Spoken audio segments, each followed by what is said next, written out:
Welcome to Englopedia official. আমরা pronunciation ক্লাসে শিখেছিলাম যে সির উচ্চারণটা কখন কিভাবে হয়, কখনো শয়ের মতো, কখনো কয়ের মতো। তো আজকের ক্লাসে শিখব যে কখন সি উচ্চারণ হয় না, অর্থাৎ হোয়েন সি ইজ সাইলেন্ট। তো চলুন শুরু করা যাক। তো এই সি কখন সাইলেন্ট এইটা মনে রাখার ক্ষেত্রে আমরা তিনটে বিষয়কে মনে রাখবো। সেটা হলো C is silent after S, অর্থাৎ এস এর পরে কিন্তু সি সাইলেন্ট অর্থাৎ অনুচ্চারিত থাকবে। 2 নম্বর পয়েন্টটা কি, C is also silent before I, E or Y, অর্থাৎ যদি কিনা সি আই, ই অথবা ওয়ার আগে বসে তাহলে কিন্তু সেক্ষেত্রে সিটা সাইলেন্ট হবে। আর 3rd নম্বর রুলসটা হলো C is silent in the combination of C K, অর্থাৎ সি এবং কে যখন একসঙ্গে যুক্ত অবস্থায় থাকছে সেক্ষেত্রে আমরা কিন্তু জাস্ট কয়ের উচ্চারণটা করব, সির উচ্চারণটা করব না। তো যদি একটা উদাহরণ আমরা প্রথম রুলসের দেওয়ার চেষ্টা করি তাহলে ব্যাপারটা অনেক ক্লিয়ার হয়ে যাবে। যে প্রথম উদাহরণটা কি, মানে রুলসটা ছিল যে C is silent after S, S এর পরে সিটা সাইলেন্ট। যদি উদাহরণ দিই আমরা, S C E N T, তাহলে এখানে উচ্চারণটা এস আর সি দুটো পাশাপাশি, মানে সিটা যেহেতু এস এর পরে রয়েছে তাই আমরা আলাদা করে এখানে সির উচ্চারণটা করব না, জাস্ট এস মানে শাকে ধরবো।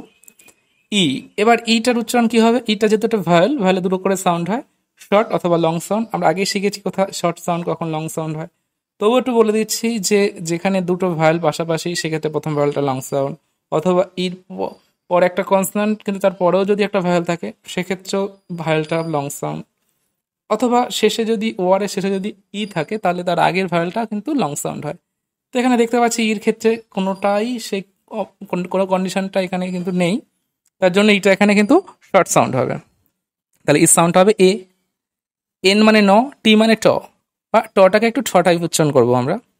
তো এখানে দেখো এন এবং টি এর মাঝে কোনো রকম ভয়েল নেই, মানে এন টি যুক্ত অবস্থায়, তাহলে ন আর ট বা ন বা ঠ টাইপ উচ্চারণ করা হয়। তো যুক্ত অবস্থা করে ব্রিটিশরা টটাকে ঠ টাইপ উচ্চারণ করে, সেগুলো আমরা শিখছি, আরও শিখবো ভবিষ্যতে। তো আমাকে ঠ টাইপ বলার চেষ্টা করব। তাহলে উচ্চারণটা কি দাঁড়ালো, এস এর সঙ্গে আমরা স ধরে নিলাম, ইটাকে এখানে শর্টের সাউন্ডের জন্য একার হলো, তাহলে স একার হলো সে। এবার এন আর ট মানে নয় ঠ হলো সেন্ট, সেন্ট। আরেকটা উদাহরণ দিই আমরা, S C E N E, এটাও একইভাবে কিন্তু আমরা এস সি দুটো সির আগে এস থাকার জন্য সির সাউন্ড হবে না, এস মানে স হলো। এবার কিন্তু ই সাউন্ডটা বেশ কি হবে, লং হবে, কারণ এখানে দেখো শেষে পরে শেষে ই রয়েছে আর ইর নিকটবর্তী হচ্ছে গিয়ে আগের ইটা রয়েছে, তাহলে এই সাউন্ডটা এখানে আমরা লং করে নিলাম। ই সাউন্ড লং মানে এটা ইর মতো উচ্চারণ হবে। তারপরে এন, এনটা মানে ন, তাহলে কি হয়ে গেল, এটা এস মানে স, ই মানে রস্যিকার মানে ইকার হলো, যেটা রস্যি বা দীর্ঘিকার হতে পারে, বিশেষ করে ইর ক্ষেত্রে ইকারটা সাধারণত দীর্ঘিকার হয়। তারপর এন মানে ন, তাহলে কি হয়ে গেল সিন। আরেকটা উদাহরণ দিই আমরা,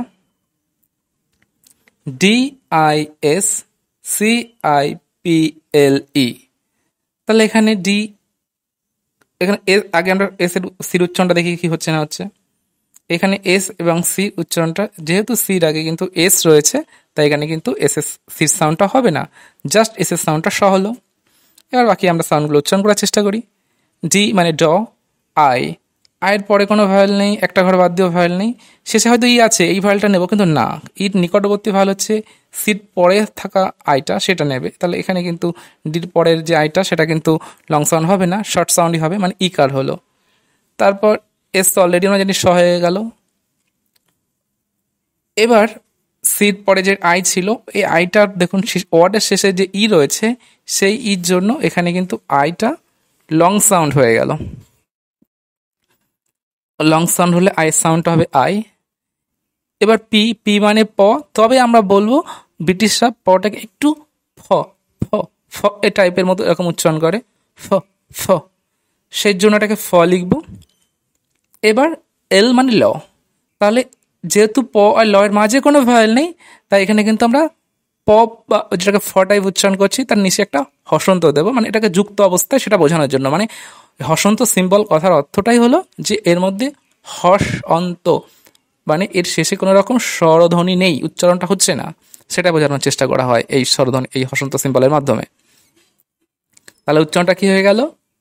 ডি আই ডি এস, আইটা হলো ওই আইটা লং সাউন্ড হয়ে গেল সাই, D Sai fall, D Sai fall.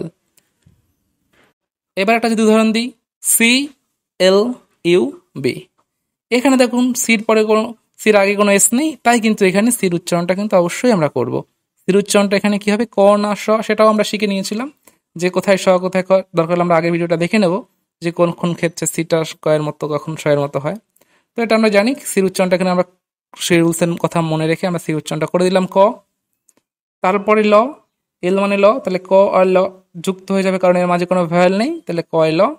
You মানে লং সাউন্ড হবে না, শর্ট সাউন্ড, যেহেতু ইউ একা ভয়েল তার জন্য একটা শর্ট সাউন্ড আকার, তাহলে হলো কয় ল।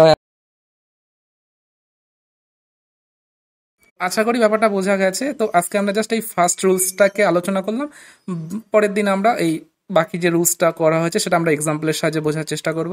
তো ভিডিওটা কেমন লাগলো সেটা কিন্তু আপনারা কমেন্ট সেকশনে জানাবেন, আপনারা কতটা বুঝতে পারছেন বা কোথাও যদি বুঝতে সমস্যা থাকে সেটাও জানাবেন, আমরা সেটা আলোচনা নেক্সট ভিডিওতে সেগুলো আলোচনা করার চেষ্টা করব। আর ভালো লাগলে অবশ্যই লাইক করবেন আর শেয়ার করবেন। তো এখানেই আজকে ক্লাসটা শেষ করছি। Thank you.